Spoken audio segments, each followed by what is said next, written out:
everyone and welcome back to my channel. I am testing a 4-hour epoxy resin today and I want to actually see if it does what it claims. I used some glitter and some star inclusions and then I did the lid with some Chameleon powder, and I'll show you exactly when it was demoldable and when it was definitely way too soon. So here I am just measuring out my 4-hour epoxy resin. They are small bottles. I've got two 250 mils of one each A and B.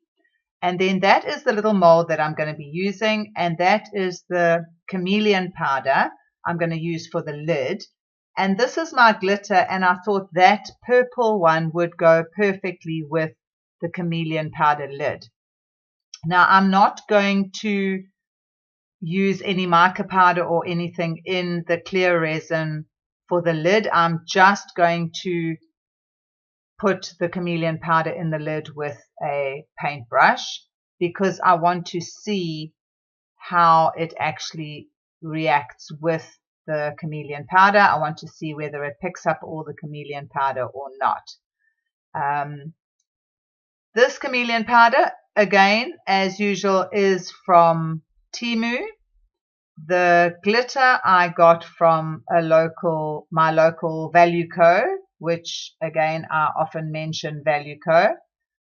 They have a lot of crafting stuff, not everything. I wish they had a lot more crafting stuff, but they don't. I actually got, I think there's 3 or 4 different types of bottles. These ones were the more of almost a neon-y type glitter. So I thought I would use that with the Chameleon powder because they seemed to match. I'm not doing this as anything spectacular. All this basically is to see whether my 4-hour cure epoxy resin can actually be unmolded or demolded in 4 hours. So here, as you can see, they are brand new. So I'm just taking the silver cap off and I'm going to measure out. It is 1-to-1 resin. So it was 50 grams of B and 50 grams of A. And then I actually mixed it for 4 minutes in the beginning, but then I thought, let me do it for 5 minutes. The bottle does say 5 minutes if you are mixing 100 mils. And 8 minutes if you're mixing 200 mils and more. So another test I wanted to do was to see if I had any extra left over, which you will see I actually did have a tiny little bit left over, whether your more deep pour also cures quicker than a shallow pour with your 4 hours. I wasn't going to put it onto the heat mat, which my heat mat arrived, and I'm quite excited about that. I have tested it out already, and it works beautifully. But I didn't want to put this on the heat mat because that would be cheating. I was testing whether the 4-hour cure is actually a 4-hour cure or not. This was quite expensive. Like I said, I got it from Temu. If I can find the actual picture of it, I will. But I know sometimes if they're out of stock, you can't bring up the picture and the price or anything. So I will look for it and I will put it in. I am just obviously doing the voiceover now, but I will have a look and see if I can find it. So it will pop up now if I have managed to find the actual picture for it. So I'm just fast forwarding this now because, like I said, I did it for 4 minutes originally. And then I thought, no, let me do it for what they say because I want this test to go exactly to what I am supposed to do so that I can see whether it is actually a 4-hour cure. Because this would help. Obviously, I'm not going to use it for big molds because it is expensive, but if I do need something done quite quickly, I know that it will actually work. So there I had done it for the total of the 5 minutes, and you can see it does have quite a lot of air bubbles in it, and I wanted to leave it for a little while for when I added the glitter. I did leave it for a couple of minutes for doing the lid, but I also wanted to just see, there you can see it has got rid of some of the air bubbles, but not too many.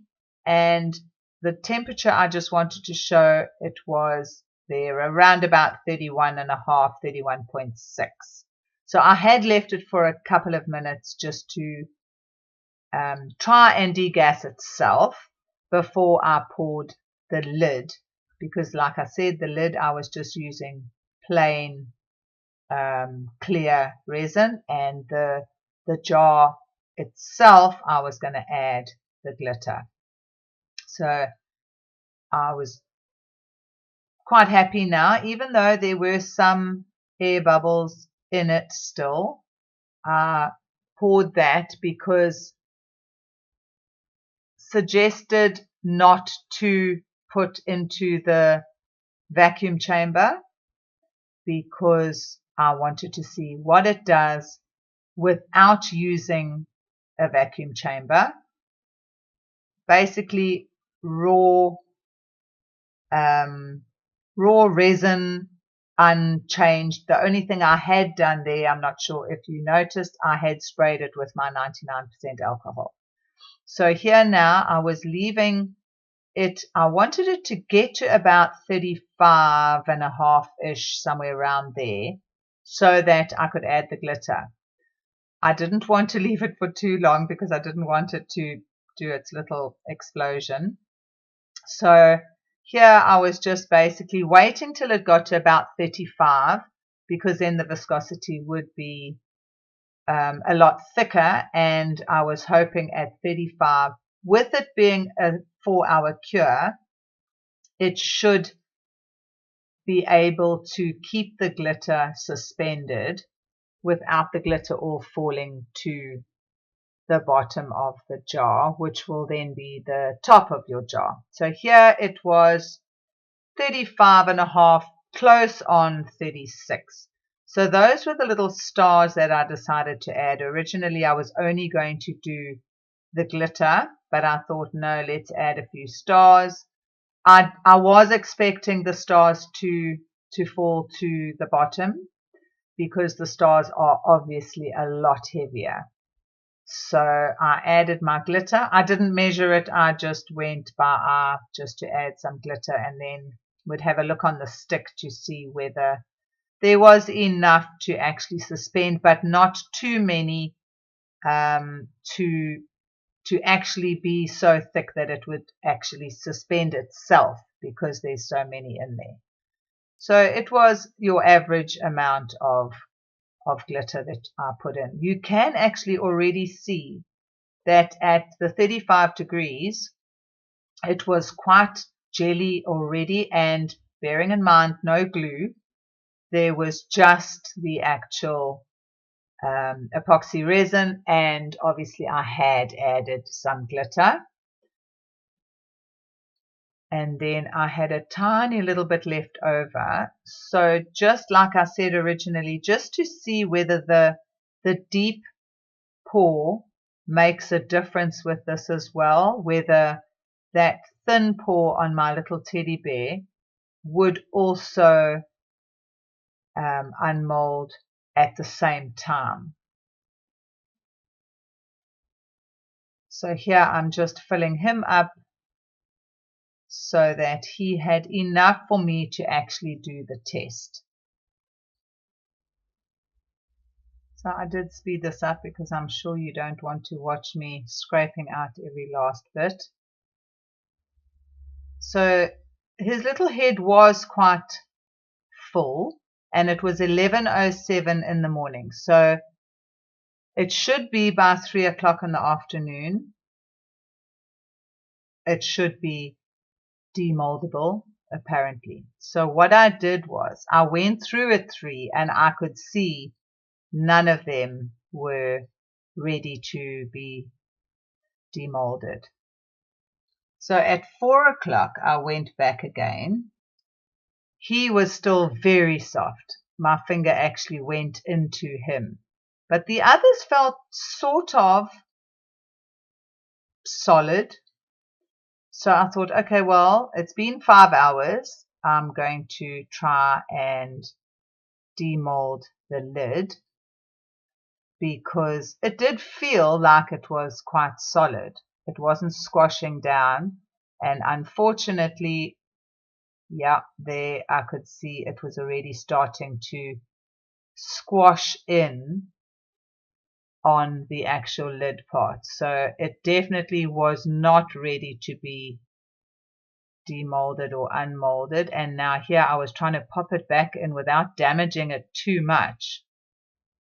And unfortunately, the more I tried to do that, the more it was squashing the actual lid where the silicone was putting a bit of pressure on it. So I tried my best to get it back into the mold without damaging it too much, which did take a little bit of time. Getting them off is quite difficult. Getting it back in when it's a little bit squishy is really difficult. And there I could see it had damaged the lid quite badly. So I tried to get it back in. I tried to squeeze it into the actual mold so that it sort of got its shape back again. I knew I wouldn't be able to get it perfect, but I thought, no, let me try my best just to squish it back in and try and get the shape as close to what it should be as possible. So that did take a little bit of time to do. I was hoping that it hadn't damaged the lip part, so that at least the lid would go back or would go onto the jar once I had got it to cure fully. So I thought, okay, well, let me leave it for another hour and see how we go. So this is now at 5:10, so that is 6 hours, and it was feeling a lot better. It wasn't as soft. I was managing to actually get it out the mold without it denting much, but there is where it had got damaged from trying to demold it after 5 hours. I hadn't even tried to demold the jar part at 4 hours or 5 hours. Obviously 4 hours I hadn't tried to demold anything. I could feel that they were nowhere near ready to be demolded. And the jar came out really nicely out of the mold. It held its shape. It wasn't too squishy. It was a little bit soft. I could feel it was a little bit soft, but it was 6 hours, and if you're in a hurry, it would be fine. Unfortunately, I had damaged the little lid, but like I said, this was just a test. It wasn't for anybody. It wasn't an order or for anything in particular. It was just a test for the 4-hour resin. So there you can see the mica powder came out beautifully, and the glitter hadn't sunk a lot. It had basically, I'd say 80%. The last little, I don't know, half a centimeter or so didn't have as much glitter as the rest of the jar, but if I'd left it longer than the 35 degrees, if I'd maybe taken it to 40, it would have actually suspended it even better. So I left it till the next morning, which was about half an hour short of 24 hours. And he was ready to come out, but he was still quite pliable, if you want to call it that. He was quite pliable. He was able to be bent quite easily. So I'm not sure what that means. If it means that if you do a deeper pour, it's better. If you do a shallower pour, that's better. I'm not sure. The jar lid and the base, I could still, if I really tried hard, I could still get my finger to squash into the resin. But obviously, you are supposed to leave resin for a good few days, if not weeks, to cure 100%. But to be quite honest, 6 hours for a 4-hour pour, I was really impressed. So just a quick recap. These were the conditions. It was 26 degrees Celsius and 44% humidity. I used my 4-hour resin. I used glitter, marker powder, and that was it. And I did my casting. So if this helped you understand fast cure epoxy like it did me, then drop a comment and let me know if you've used fast cure resin. I'd love to hear your experience. And also, was yours still a little bit soft after the 24 hours? I'm not sure whether it's supposed to be like that, but I am impressed, like I said, and I will definitely be using the 4-hour if I am in a bit of a hurry. So guys, again, until next time, have a great one.